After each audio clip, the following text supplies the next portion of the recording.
A transverse wave travels to the right along a string. The shape of the string at t equals 0 is given by this figure, where point P, which is down here, is at its maximum displacement from equilibrium. And so you are given 4 grids, and you want to draw the location draw what the string looks like, as well as the location of point P at different fractions of the period. So the wave starts here, and it repeats itself after 24 centimeters. So at one full period, the wave will be completely shifted over to look exactly the same. So you can start with that last graph, where t is equal to the period, and just basically draw the exact same graph because everything is just shifted over by that same amount.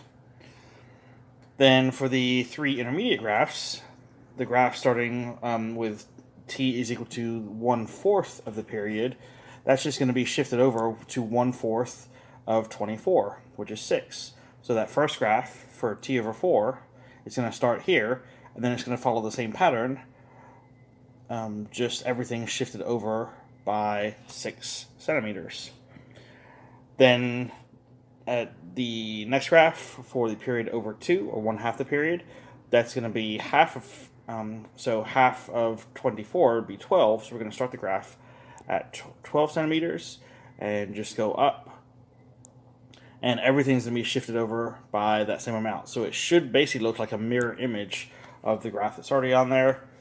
And then the 3t over 4, we're going to be starting at the 18 centimeter mark and doing the same thing. So it's going to look kind of like a mirror image of the graph above it from t over 4.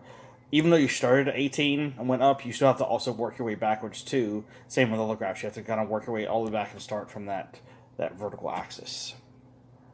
And point P, which is originally down here, since it's a transverse wave, point P can only move vertically.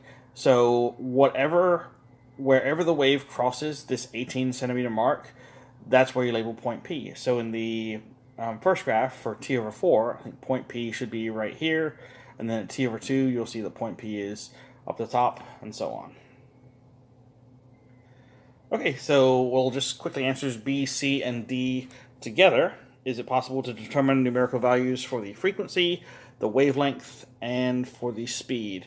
And rather than answer these questions, I will tell you that only one of those 3 things you can actually determine a numerical value for, because it's based on the shape of the graph and based on actual distances that you can get by looking at that top graph.